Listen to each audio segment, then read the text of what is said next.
24 février 2022. La guerre éclate en Ukraine. Les sirènes retentissent à Kiev, Kharkiv et Odessa.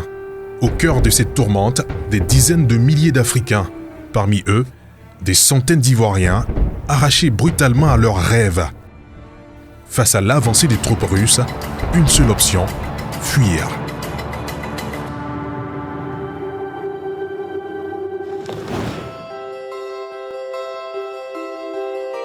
Quatre ans plus tard, certains ont posé leurs valises en Allemagne ou encore en France. Ce reportage donne la parole à ceux qui ont survécu et tentent de se reconstruire.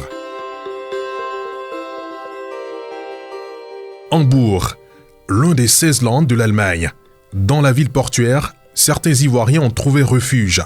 Parmi eux, Gildas Bailly, ingénieur en technique de forage pétrolier. Son diplôme en poche, il débute tout de suite une carrière dans le secteur. Hélas, écourté par la guerre. Ce jour-là, effectivement, je n'avais pas sommeil, mais je sentais l'atmosphère un peu lourde. Donc, c'est ainsi que j'ai entendu un bruit assourdissant. Je me lève, je regarde par la fenêtre, je vois une colonne de personnes en train de se déplacer pour aller vers la gare centrale. Paniqué que je suis, j'ai tourné vers mon passeport, nos passeports de différents pieds d'identité. Et c'est ainsi qu'on a cherché à partir maintenant vers la ville Lviv pour pouvoir quitter l'Ukraine. Gildas fut l'acteur principal du succès de l'évacuation des Ivoiriens pendant les premières détonations au péril de sa vie. Déjà engagé dans sa fuite vers un État voisin à l'Ukraine, il rebrousse chemin après avoir été contacté par les autorités ivoiriennes. Arrivé à la frontière, on était tellement nombreux que pour avoir accès là-bas, c'était difficile. On s'est fait un chemin, mon frère et moi, nous sommes arrivés un peu en avance, mais on ne peut pas passer. Arrivé à la frontière slovaque, c'est là que j'ai reçu l'appel du gouvernement ivoirien à travers la ministre Kana Kamara.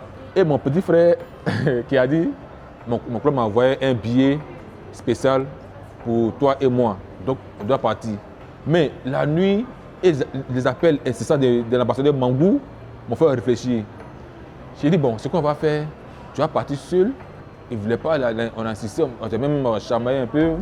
Après, il m'a compris, il m'a laissé partir. Son intervention permet de réunir jusqu'à plus de 200 compatriotes ivoiriens à la frontière ukraino-polonaise. Mais le plus difficile, il ne le savait pas, reste à venir. Effectivement, l'ambassadeur arrivé à la frontière, en pleine discussion avec les autorités ukrainiennes. Près de 3 h 4 h de temps de discuter. Les chauffeurs de bus polonais que l'ambassade de Côte d'Ivoire a pris doivent rentrer en Ukraine pour aller nous chercher. Et là encore, les chauffeurs polonais n'avaient pas le passeport sur eux. J'ai vu la souffrance dans les yeux de son excellence Philippe Mangou, parce que là-bas on était à moins 5, moins 7 degrés. Et vraiment, c'était difficile. Effectivement, ils sont repartis sans nous. L'ambassadeur Mangou m'a dit, c'est moi qui ai dit qu'il veut nous chercher, je vais nous chercher. Et c'est cette parole-là, en doute et espoir, m'a redonné le sourire. Le lendemain, les soldats ukrainiens nous ont fait passer. S'ils ont eu cette fin heureuse, d'autres Ivoiriens n'ont pas été aussi chanceux.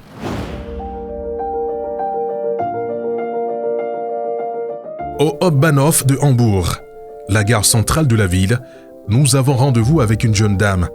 En chemin pour le boulot, Gisèle Tram marque une halte pour nous raconter sa fuite d'Ukraine vers le pays qui l'accueille aujourd'hui. À vrai dire, je n'avais pas pris ça au sérieux. J'entendais seulement qu'il y aura la guerre et autres. J'étais dans ma chambre et j'ai entendu le premier détonement, c'était une bombe. Et c'est comme ça, on a commencé à s'appeler entre amis dans la ville. Son périple est marqué par des épisodes de racisme et de discrimination, si profonds qu'elle et ses amis ont failli ne jamais quitter l'Ukraine. On s'est rendu à la gare centrale. Quand le train arrivait, toutes les places étaient déjà prises. Les hommes africains, les Ivoiriens comme nous ont poussé et on est rentrés, nous les filles, on était 3 filles. Le problème est qu'on s'est arrêté pendant 24 heures. Et les Ukrainiennes qui étaient là, vraiment, ils ne voulaient pas qu'on soit là, ils nous poussaient. Il y avait des propos racistes. Il y a une même qui avait appelé la police pour venir nous faire sortir du train, que nous, on les menaçait, alors que c'était vraiment faux. Tout était archi faux. Et après, ils ont pris nos passeports. Maintenant, quand ils ont pris nos passeports, ils sont venus donner les passeports de tous les Ukrainiens. Ils ne voulaient pas donner nos passeports, on était obligés d'aller jusqu'à dans les bureaux et demander nos passeports. Mais ils étaient en train de tourner, ils ne voulaient pas.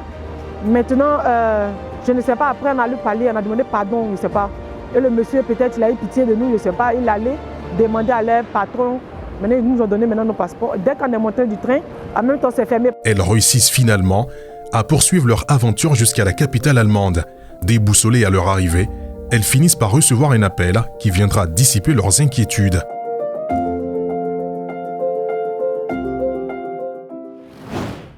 Berlin, capitale allemande. Cet après-midi, à moins 5 degrés, nous avons rendez-vous avec Koulibaly Yaya. Il est en visite à l'ambassade ivoirienne sur place. Sur la question de sa traversée de Kiev jusqu'à Berlin, Yaya nous confie les moindres détails. Bon, quand la guerre a commencé, on a été contacté par le ministère des Affaires étrangères et puis le responsable comme le président des Ivoiriens qui se nomme Ousseini Sidibé, qui a dit directement, comme nous avons un bureau pour une association qui existait en Ukraine pour les Ivoiriens, on a organisé rapidement une réunion, voir comment on allait évacuer tous les compatriotes ivoiriens sur le territoire ukrainien. Comme Gildas et Gisèle, Yaya a tout de suite bénéficié de l'aide de l'ambassade de Côte d'Ivoire sur place à Berlin. Sur instruction du chef de l'État Alassane Ouattara, dès les premières heures du conflit russo-ukrainien, l'ambassadeur de l'époque, sur place, s'est dépêché de mettre tout en œuvre pour une évacuation immédiate des Ivoiriens, piégés entre les bombes. À ses côtés, celui qui aujourd'hui occupe le dit poste. Il a joué un rôle déterminant dans l'évacuation qui s'est avéré être le parcours du combattant. Une fois que les instructions ont été données, naturellement, l'ambassadeur d'alors, que je profite de l'occasion en tout cas pour saluer, le général ambassadeur Philippe Mangou, a réuni tout de suite, il y a eu une cellule de crise pour pouvoir essayer justement de prendre toutes les dispositions nécessaires. Une fois toutes les informations réunies, l'équipe fonce sur le terrain. À la frontière polonaise, d'autres difficultés surviennent. Mais le passé militaire de l'ambassadeur d'alors a joué pour beaucoup dans la suite des événements. Ce n'a pas été une opération facile. Mais en son temps, on avait la chance d'avoir un ambassadeur général. Ça nous a permis d'échanger avec les autorités militaires à la frontière. Mais ils ont été coopérants. Ils ont fait beaucoup de compromis.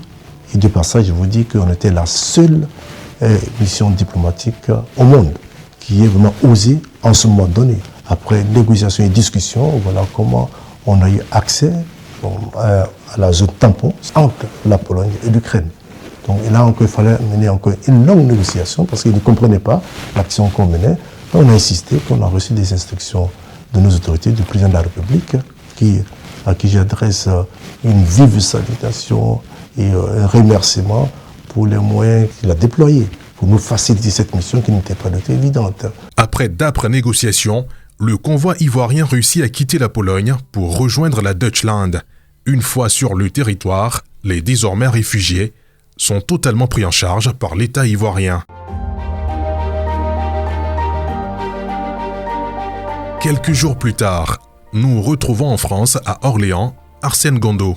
Aujourd'hui, il y a une meilleure vie, mais porte toujours les stigmates du conflit qui a chamboulé sa vie. Dans les débuts, on avait vraiment besoin de ce soutien-là. C'est vrai qu'il nous a aidés financièrement, mais ce n'est pas seulement ça qu'on attendait. On attendait aussi un soutien psychologique de la part du gouvernement. On attendait un besoin moral de la part du gouvernement.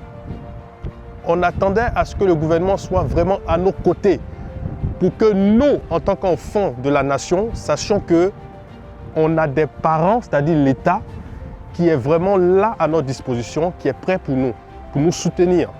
Et c'est ce qu'on voulait, c'est ce que moi je voulais. 4 ans après le début de la guerre, ces Ivoiriens partis d'Ukraine vivent entre deux mondes, celui qu'ils ont fui et celui qu'ils tentent de rejoindre. Gildas Bailly, lui, rêve d'intégrer l'industrie ivoirienne du pétrole. Mais retourner vivre et travailler en Côte d'Ivoire passe par le combat de l'exil, celui de milliers de jeunes Africains, oubliés dans les récits de guerre.